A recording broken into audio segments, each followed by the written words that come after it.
नक्सलियों पर महाप्रहार, अब होगा नक्सलियों का खात्मा। इलाका दंतेवाड़ा नारायणपुर सीमा। दिन शुक्रवार। समय 12 बजे। स्थान थुलथुली। नक्सलियों के खात्मे का संकल्प लेकर काम कर रही छत्तीसगढ़ की पुलिस को उस समय बड़ी सफलता मिली जब दंतेवाड़ा नारायणपुर के सुरक्षा बलों की संयुक्त टीम को थुलथुली के पास नक्सलियों का बड़ा जमावड़ा दिखाई दिया। बताया जा रहा है कि ये नक्सलियों का रनिंग ट्रेनिंग कैंप था, जहां नक्सली अपने आप को लड़ाके बनाने के लिए तैयार कर रहे थे।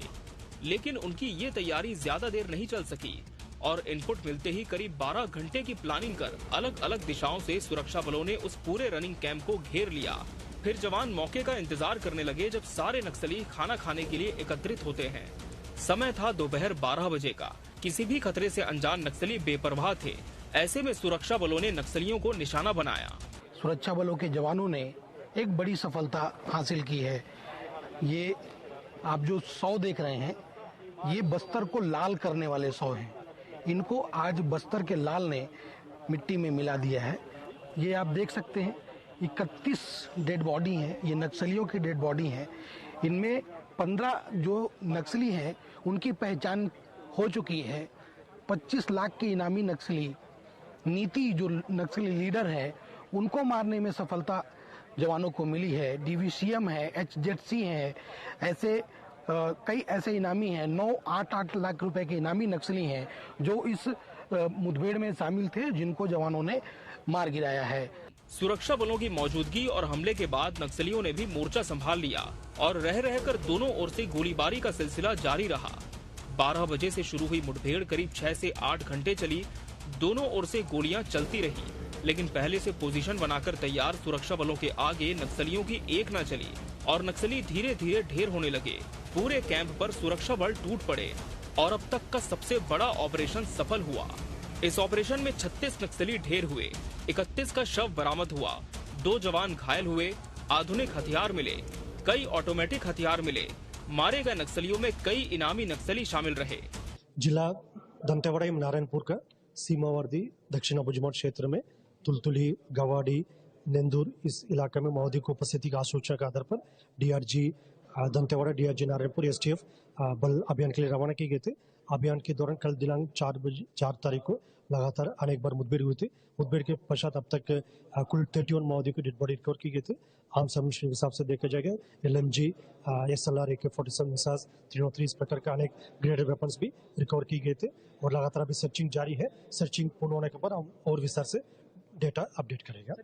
केंद्रीय गृह मंत्री अमित शाह के दौरे के बाद से ये तय था कि नक्सलियों के खिलाफ अभियान में तेजी आएगी और जब 2026 का अमित शाह ने लक्ष्य दिया, तब से ये तय था कि अब नक्सलियों के घर में फोर्स जाएगी। इसी का नतीजा है कि अब तक 27 मार्च को बीजापुर में 6 नक्सली ढेर हुए, 2 अप्रैल को बीजापुर में 13 नक्सली ढेर हुए, 16 अप्रैल को कांकेर में 29 नक्सली मारे गए, 30 अप्रैल को अबूझमाड़ में 10 नक्सलियों का खात्मा हुआ, 10 मई बीजापुर में 12 नक्सली मारे गए, 3 सितंबर को दंतेवाड़ा में 9 नक्सली ढेर हो चुके हैं और अब तक नक्सलियों के खिलाफ की गई कार्रवाइयों को जोड़ा जाए तो करीब 189 से अधिक नक्सली मारे गए हैं। सरकार ने इस तरीके के अभियान को आगे भी जारी रखते हुए नक्सलियों को खत्म करने के संकेत दिए हैं।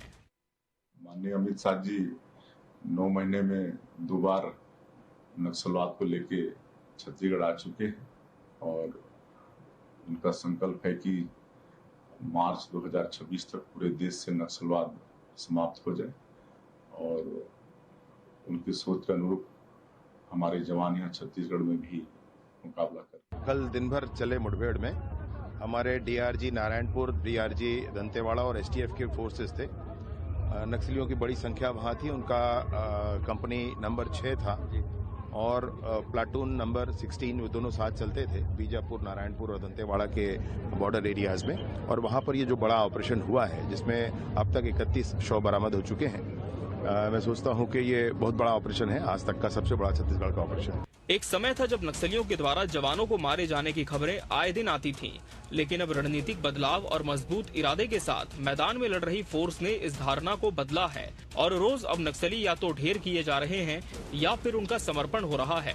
ऐसे में लगता है कि नक्सलियों की जड़ पर प्रहार कर देश के दुश्मनों के खात्मे की अंतिम लड़ाई लड़ी जा रही है। लगातार सफलताओं से लगता है कि नक्सल समस्या से छत्तीसगढ़ जल्द मुक्त होगा। Bureau report, TV 24 news.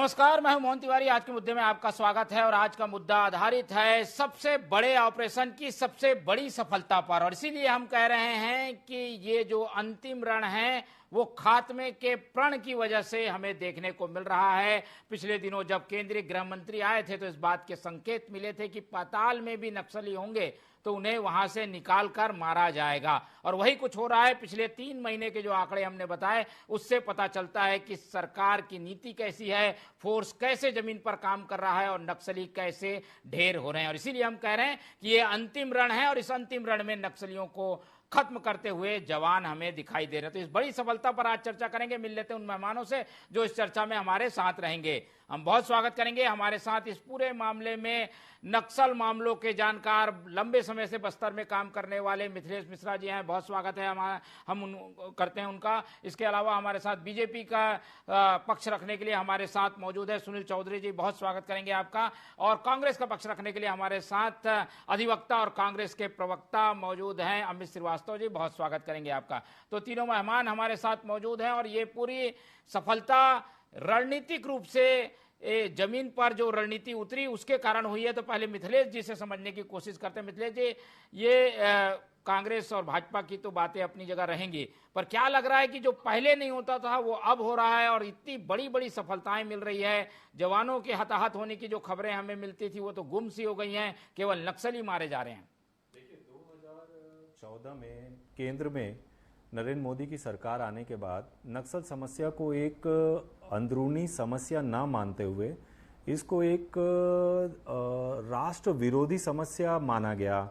इसको एक विकास, लॉ एंड ऑर्डर की समस्या से हटाकर सीधा सीधा भारतीय संघ क्षेत्र के लिए एक चुनौती माना गया। और उसके अनुसार फिर जिस तरीके से NSA अजीत डोभाल और फिर के विजय कुमार ने इसके लिए जो रणनीतियां बनाई और बस्तर से जुड़े हुए उड़ीसा के क्षेत्र को लेकर, आंध्र प्रदेश तेलंगाना के क्षेत्र को लेके, महाराष्ट्र के क्षेत्र को लेके, झारखंड और बाकी क्षेत्रों को जिस तरीके से घेराबंदी की गई और इनके संसाधनों को रोका गया, गोला बारूद को रोका गया और इनके जो रणनीतिकार थे उन लोगों को चिन्हांकित किया गया और उन पर जब दबाव बनाया गया तो ये जो इनका संगठन था और जो इनका मिलिट्री कैडर था वो भर भरा के अलग अलग दिशाओं में जाता रहा और इससे इनको नुकसान झेलना पड़ा। वर्तमान में जो आप देख रहे हैं ये एक संगठित, सोची समझी और लंबी दूरी तक बनाई गई रणनीति का नतीजा है। ठीक है, तो ये लंबी रणनीति है और ये रणनीति अब इम्प्लीमेंट हो रही है, कुछ सरकार की भी मदद मिल रही है और इच्छा शक्ति ज्यादा दिखाई देती है, जिसके कारण ये जो रणनीतिक सफलताएं हैं वो मिल रही है। हम चलते हैं कांग्रेस की ओर। और कांग्रेस जो सवाल बार बार उठा रही थी कि भाई ये जो स्थितियां बन रही हैं ये सरकार की कमजोरियां हैं, कानून व्यवस्था के मुद्दे वो उठा रही थी, वो मुद्दे जो हैं वो अब खत्म से हो गए हैं। तो कांग्रेस की ओर चलते हैं। हमारे साथ अमित श्रीवास्तव जी मौजूद हैं, उनसे बातचीत करते हैं। अमित श्रीवास्तव जी से जोड़ने की कोशिश करिए। अमित श्रीवास्तव जी, कांग्रेस का पक्ष रखने के लिए अमित श्रीवास्तव जी हमारे साथ मौजूद हैं। तो अमित श्रीवास्तव जी, कांग्रेस का क्या कहना है? बड़ी बड़ी सफलताएं मिल रही हैं, कानून व्यवस्था के जो सवाल एक तरफ थे, लेकिन नक्सली क्षेत्र में सरकार बेहतर काम करके दिखा रही है। देखिए मोहन जी, सबसे पहले तो मैं हमारे जवानों के शौक और उनके साहस को सलाम करता हूं। और निश्चित तौर पे जैसे अभी मिथिलेश भाई ने भी बताया कि जिस प्रकार से दंतेवाड़ा और नारायणपुर की जो सीमा है वहां पर इनपुट मिला था और संयुक्त पार्टी ने लगभग 500 जवानों ने अभी इस अभियान को चलाया, जिसमें बस्टर फाइटर, DRG और STF के लोग थे।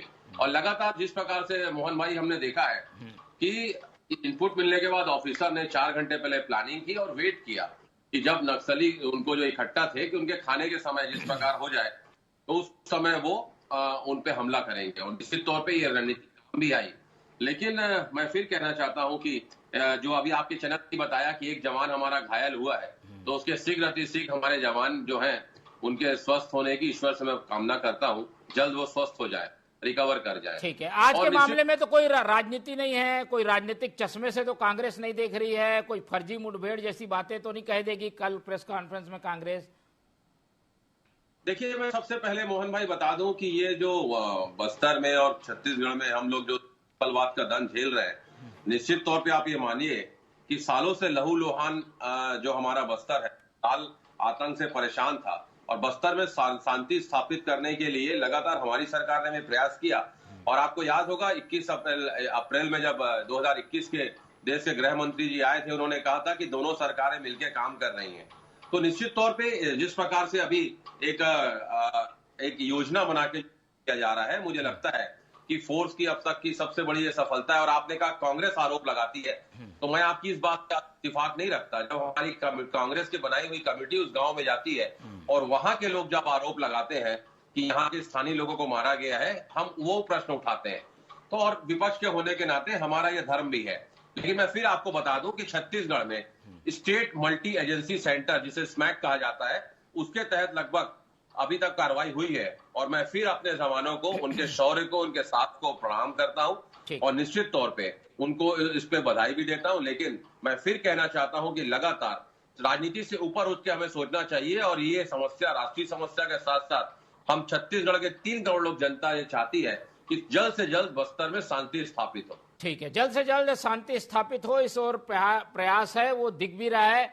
बीजेपी की ओर चलते हैं, कांग्रेस भी इसमें कोई विरोध नहीं कर रही है, लेकिन ये जो आक्रामक नीति है कई बार बैकफायर भी कर जाती है।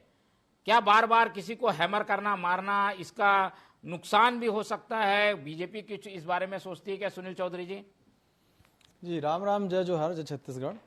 सबसे पहले तो हमारे जो जवान वहां पर लगे हैं, भारत माता के वीर सपूत, मैं उनको हाथ जोड़ करके प्रणाम करता हूं कि उन्होंने वो साहस करके दिखाया छत्तीसगढ़ के अंदर में कि आज नक्सलवाद के खात्मे की दिशा में सबसे बड़ी मुठभेड़ और सबसे बड़ी सफलता जो है वो मिली है। इसके पहले इतनी संख्या में कभी नक्सली मारे नहीं गए। अभी लगभग 31-32 की ऐसी संख्या आ रही है, इतनी संख्या में नक्सली मारे गए हैं। देखिए, सबसे महत्वपूर्ण विषय ये है कि हम बंदूक से कोई समस्या का हल नहीं चाहते। सबसे पहले माननीय मुख्यमंत्री जी ने, माननीय गृह मंत्री जी हमारे छत्तीसगढ़ के हैं, उन्होंने कहा, नक्सलियों से आग्रह किया कि हम बातचीत से इस सारी समस्या का समाधान चाहते हैं। मैं तो वीडियो कॉल में आपसे बात करने को तैयार हूं, ये इतना भी कहा गया सरकार के द्वारा, गृह मंत्री जी के द्वारा, मुख्यमंत्री जी के द्वारा। लेकिन अब आप बंदूक लेकर के वहां पर तैयारी करेंगे तो बंदूक का जवाब तो बंदूक है, गोली का जवाब गोली है। लेकिन नक्सलवाद को खत्म करने के लिए भारतीय जनता पार्टी की सरकार संकल्पित है, केंद्र की सरकार भी संकल्पित है। माननीय हमारे नरेंद्र मोदी जी प्रधानमंत्री हैं, उनके नेतृत्व में, माननीय अमित शाह जी के मार्गदर्शन में और छत्तीसगढ़ में माननीय मुख्यमंत्री जी के मार्गदर्शन में आप देखेंगे लगातार कार्रवाई हो रही है। और जवान जो है वो पूरी तरीके से खुले हाथों से, कहीं पर कोई नहीं कि आपको कार्यवाही करना है, आपको निर्णय लेना है। ठीक, ऐसा पहले कभी लेकिन एक तरफ आप बातचीत की बात कर रहे हैं और इधर एक तरफ घेर घेर के उनको मारे जा रहे हैं। भाई कोई रिएक्शन के रूप में उनको मारा जाता तो समझ में आता, पूरी रणनीति बनाकर, पूरी फोर्स पहुंचकर ये खत्म कर रही है। ऐसे में बातचीत कैसे होगी? वो सामने वाला भी बातचीत के लिए अगर तैयार होना चाहता होगा तो भी नहीं होगा। नहीं तो बंदूक लेकर के वहां पर सैन्याभ्यास करना तो क्या बातचीत के लिए कर रहे होंगे? अगर वहां पर किसी प्रकार की ट्रेनिंग हो रही है बंदूक के साथ, तो बातचीत के लिए तो नहीं हो रही होगी। वो तो स्वाभाविक रूप से लड़ाई की तैयारी कर रहे हैं। जब दुश्मन लड़ाई की तैयारी करेगा तो फिर क्या करेगी हमारे जवान क्या करेंगे? जवाब उसी भाषा में देंगे। अरे स्पष्ट है, जिस भाषा में बोलोगे उस भाषा में आपको उत्तर दिया जाएगा। देखिए, अभी हम एक चीज, सबसे महत्वपूर्ण विषय यह है मोहन भाई कि छत्तीसगढ़ में नक्सलवाद का जो दंश है उसको सब लोग झेल रहे थे, लेकिन देश के अंदर में आवाज अगर उठती थी तो नक्सलियों के समर्थन में उठती थी।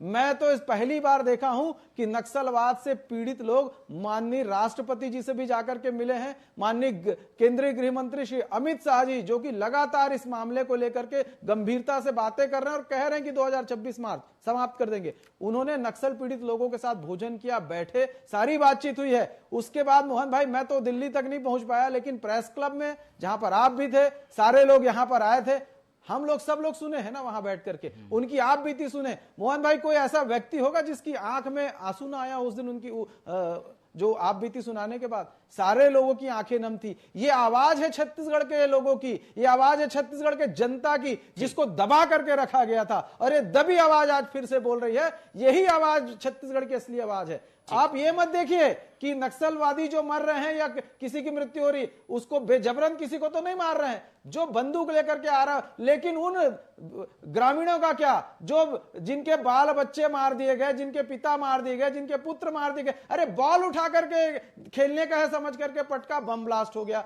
आईडी में पैर पड़ गया, ब्लास्ट हो गया, उनके पैर कट गए।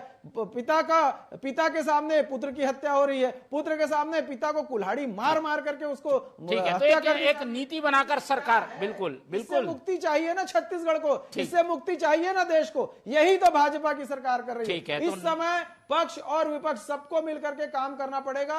ये स्वर्णिम काल है नक्सलवाद को समाप्त करने का। अगर प्रतिपक्ष भी है, अगर प्रतिपक्ष है, उसको भी साथ आकर के खड़ा होना पड़ेगा, क्योंकि दुश्मन सबके हैं। झीरम जैसी घटना आप जो है प्रतिपक्ष के साथ भी हुई है। चलिए मिथिलेश जी की ओर चलते हैं। बिल्कुल ठीक है, बिल्कुल एक नीति है और नक्सल का जो दंश है उसे खत्म करने के लिए कुछ जो है प्रतिरोध के रूप में भी काम करने की जरूरत थी, और वो अब ये डबल इंजन की सरकार करती हुई दिखाई दे रही है। मिथिलेश जी, लेकिन 2026 का लक्ष्य क्या वो हासिल हो सकता है? क्या इस तरीके के ऑपरेशनों से हम नक्सलवाद को खत्म कर सकते हैं, या कहीं ना कहीं नक्सलवाद अंदर रहेगा लेकिन बाद में परेशानी कर सकता है? आपको क्या लगता है? मुझे ऐसा लगता है कि नक्सलवाद के जो 3-4 पक्ष हैं उनको समझने की जरूरत होगी। एक नक्सलवाद का वैचारिक पक्ष है जो घोर वामपंथ से आता है, और वो ये मानता है कि आपको सत्ता जो है अपने हाथ और अपने हिसाब की चाहिए। किसी भी प्रकार की लोकतांत्रिक व्यवस्था को वो समायोजित नहीं करते, स्वीकृति नहीं देते हैं। तो इसलिए एक तो वो सत्ता का संघर्ष है, दूसरा वो ऐसे लोगों की आवाज बनने की कोशिश करते हैं जो हाशिए पर रहे हैं लंबे समय से, औपनिवेशिक काल में भी और आजादी के बाद भी। तो दूसरा उसका एक सामाजिक पक्ष है। तीसरा उसका एक आर्थिक पक्ष है, जो ये जहां पर भारी खनिज संसाधन, जल संसाधन, जंगलों के संसाधन है, वहां पर बराबरी का बंटवारा हो, इसकी एक आवाज उठती रही है, वो आवाज बनने की कोशिश करते हैं। और चौथा जो पॉइंट है वो एक पॉलिटिकल फोर्स बनने की भी कोशिश करते हैं। तो मुझे ये लगता है कि जो 3 इनके बड़े धड़े हैं, जिसमें एक इनका मिलिट्री पक्ष है, एक इनका आर्थिक पक्ष है और एक इनका राजनीतिक पक्ष है, वो जरूर नुकसान में है और पीछे जा रहे हैं। लेकिन अंदर खाने जो इन्होंने वैचारिक रूप से आदिवासी समाज में और बाकी समाजों में काम किया है और उनके लोगों को और सामाजिक नेतृत्व को अपने साथ जोड़ा है और उनके अंदर एक वाद जो स्थापित किया है, वो जरूर चुनौती बनी रहेगी, लंबे समय तक चुनौती बनी रहेगी। और वस्तुतः प्रारंभिक रूप से अंत तक उसी को एड्रेस किए जाने की जरूरत है। मिलिट्रीली आप जो है प्रभावी कभी भी हो सकते हैं। जब भी किसी पक्ष का मिलिट्रीली असफलता बढ़ने लगेगी, आप उस पर हावी होने लगेंगे। लेकिन मूलतः वैचारिक रूप से अंदर तो क्या करना है? अभी उस दिशा में काम हो पाया है कि नहीं? जी, मुझे लगता है कि जैसे आप एक सघन सैन्य रणनीति के तहत इन पर दबाव बना रहे हैं, वैसे ही एक सामाजिक परिचर्चा और वार्ता के दायरे में वहां के लोगों के साथ बातचीत करना चाहिए। वहां के सारे समाज, आदिवासी, गैर आदिवासी, ओबीसी, सारे समाज के लोग जो जंगल में रहते हैं, बस्तर में रहते हैं, बस्तर के बगल अगल के इलाकों में रहते हैं, उनसे वार्ता कायम करके और वहां एक जन आंदोलन होना चाहिए जो सामाजिक रूप से सुरुचिपूर्ण वातावरण बना सके। बिल्कुल, तो अलग अलग सेक्टर में काम करने की जरूरत है। एक और आप फोर्स का भी उपयोग करिए, जहां जवाब देना है गोली का जवाब गोली से दीजिए, लेकिन वैचारिक रूप से भी इसे ठीक करने की जरूरत पड़ेगी। कांग्रेस की प्रतिक्रिया लेते हैं। कांग्रेस ने कुछ इस दिशा में काम किया था, लेकिन वो वैचारिक स्तर पे खत्म करना चाहती थी। विकास, सुरक्षा और विश्वास का नारा था। क्या वो ये सरकार उसको कंटिन्यू कर पा रही है, अमित जी? जी, निश्चित तौर पे देखिए, जब हमने इस समस्या का समाधान के लिए जब हमने चिंतन किया, रणनीति बनाई, नीति बनाई, उसके बाद 2-3 चीजें बाहर आई थी मोहन जी, कि वहां पर कैसे सामाजिक स्तर पे, आर्थिक स्तर पे लोगों के जीवन की उन्नति और प्रगति के लिए काम किया जाए। तो विकास, विश्वास और सुरक्षा को मापदंड मान के हमने काम करना स्टार्ट किया। और निश्चित तौर पे अभी सुनील जी जिस प्रकार से कह रहे थे, तो हम सबका उद्देश्य शांति की बहाली और वहां पर सुरक्षा की बहाली ही हम सबका उद्देश्य है। लेकिन जिस प्रकार से कई लोगों ने अपने परिवारों के सदस्यों को खोया है, कई लोगों ने अपने अंग गंवाए हैं, नक्सली हमलों के कारण वहां के लोगों के जीवन में गंभीर व्यवधान भी आए हैं, और हमने तो अपने नेताओं को खोया है, झीरम हमला जो हुआ था। तो निश्चित तौर पे हमारे से ज्यादा इस पे कोई नहीं कह सकता। लेकिन मैं फिर आपके माध्यम से कहना चाहता हूं कि जिस प्रकार से मिथिलेश जी ने कहा, कि मेरा भी अपना ये मानना है कि जिस व्यक्ति का भी भारत के संविधान में विश्वास ना हो, जो लोकतंत्र में विश्वास ना करता हो, जिसका गणतंत्र में विश्वास ना हो, गणतंत्र में विश्वास हो, तो उसको तो फोर्स को फ्री हैंड छोड़ देना चाहिए। और मुझे लगता है कि जिस प्रकार से आप लोगों ने नहीं छोड़ा था, लेकिन आप लोगों के समय थोड़ी कमी रह गई थी ये बात। नहीं, आपको ऐसा लगता है? दोनों तरीके से हमारे समय में भी हो रहा था और निश्चित तौर पे 14 जिलों से 2 जिलों तक हम ही ने लाया था। और इसका प्रमाण है कि उस समय गृह मंत्री अमित शाह जी ने कहा था कि दोनों सरकारें मिलकर काम कर रही हैं। मेरा फिर अपना ये मानना है मोहन जी कि नक्सलियों को अपनी जिद और हिंसा दोनों को छोड़कर सरकार से बातचीत के लिए आगे आना चाहिए और बिना खून खराबे के वहां पर शांति की स्थापना होनी चाहिए। मैं फिर कहता हूं, और नहीं तो फोर्स को तो खुली छूट हमने देके ही रखे हैं। तो मेरा ये मानना है कि जिस प्रकार से लाल आतंक का दंज जो हम झेल रहे हैं, सालों साल से जो बस्तर में जो लहूलुहान लाल आतंक से बस्तर परेशान था, वहां पर शांति की स्थापना होनी चाहिए, वहां के जीवन लोगों की उन्नति और प्रगति होनी चाहिए। ये हम सब की मांग है। ये 3 करोड़ 36 लाख जनता ये मांगती है, पूरे देश के लोग ये चाहते हैं कि बस्तर में शांति स्थापित हो और उसके लिए जो भी इनिशिएटिव करना पड़े ये ईमानदारी से करें, हम इनके साथ हैं। ठीक है, अमित श्रीवास्तव जी की बात को सभी लोग समर्थन करेंगे। बीजेपी से ये बात पूछ लेते हैं। बीजेपी जरूर एक आक्रामक रणनीति से उतरी है, लेकिन ये वैचारिक वाला जो पक्ष है जिसका जिक्र मिथिलेश जी ने भी किया, अमित श्रीवास्तव भी कर रहे हैं, उसे कैसे आप लोग खत्म करेंगे? उस दिशा में तो कुछ काम होता दिख नहीं रहा है चौधरी जी। काम उसी दिशा में हो रहा है। अब मैं पूछना चाहता हूं कि हमारे बस्तर के लोग देवगुड़ी को मानते हैं, तो वहां पर मार्क्स, लेनिन और माओ ऐसी विचारधारा की क्या जरूरत है? जिन लोग कहते हैं कि इनको देवता को मानो ही मत, ऐसी विचारधारा की आवश्यकता है क्या? नहीं है। लेकिन दबाव में, बंदूक के साये में वहां पर इस प्रकार के यदि काम होते हैं तो निश्चित रूप से जो जनता है वो कहीं ना कहीं भय के कारण, और लगातार सरकार उस भय को दूर करने का काम कर रही है। लोन वराटू अभियान में आप आत्मसमर्पण कीजिए, नियत निल्लानार हमारा अच्छा गांव, वो सबसे बड़ी योजना कि भाई वहां कैंप स्थापित होंगे, वहां पर सरकार की योजनाएं जाएंगी, उनके स्वास्थ्य की, उनके शिक्षा की, उनके सुरक्षा की और सारी प्रकार की चीजें वहां पर पूरे काम होने। भाई पुअर्ती जैसा गांव जो हिडमा का गांव है, जो नक्सलवादियों की राजधानी कहा जाता था, आज सरकार वहां पर है, कैंप वहां पर है, वहां नक्सलियों ने प्रयास किया, वहां पर हमला भी किया, लेकिन हमारे शूरवीर जवानों ने जवाब दिया। अभी देखिए, वही मैं कह रहा था कि जब दिल्ली का विषय आया, जब हमारे नक्सल पीड़ित लोग गए तो ये आवाज पहली बार निकली, लेकिन वो एक सीमित मात्रा में, एक सीमित संख्या में लोग गए थे, लेकिन ये बड़ी आवाज है बस्तर की, और उस आवाज को पहुंचाना है कि भैया ये मार्क्सवाद, लेनिनवाद जो है, ये माओवाद जो है, ये भारत की विचारधारा नहीं है। ये कैसे यहां तक पहुंच गया, किन लोगों ने संरक्षण दिया, किनके संरक्षण में ये आगे बढ़ता गया, ये महत्वपूर्ण विषय। खैर, अब यहां पर इस प्रकार की चर्चा का कोई महत्व रहेगा नहीं, क्योंकि ये तो समापन के कगार पर है। अब जिन लोगों ने संरक्षण दिया होगा, लेकिन समाप्त करने की जवाबदारी भगवान ने, ईश्वर ने, भारतीय जनता पार्टी की सरकार को दिया है। उम्मीद करते हैं, बिल्कुल। ऐसे राक्षसों का संहार भी करेंगे। नवरात्रि चल रही है, माँ दुर्गा विराजित है और माँ दुर्गा के हाथ आखिरी कमेंट ले लेते हैं मिथिलेश जी से। ठीक है, एक तरीके से संहार की स्थिति में आ गए हैं। ये चीजें हमेशा सफलता हमें मिले, इसके लिए क्या ध्यान रखने की क्या जरूरत है? आपको क्या सुझाव है?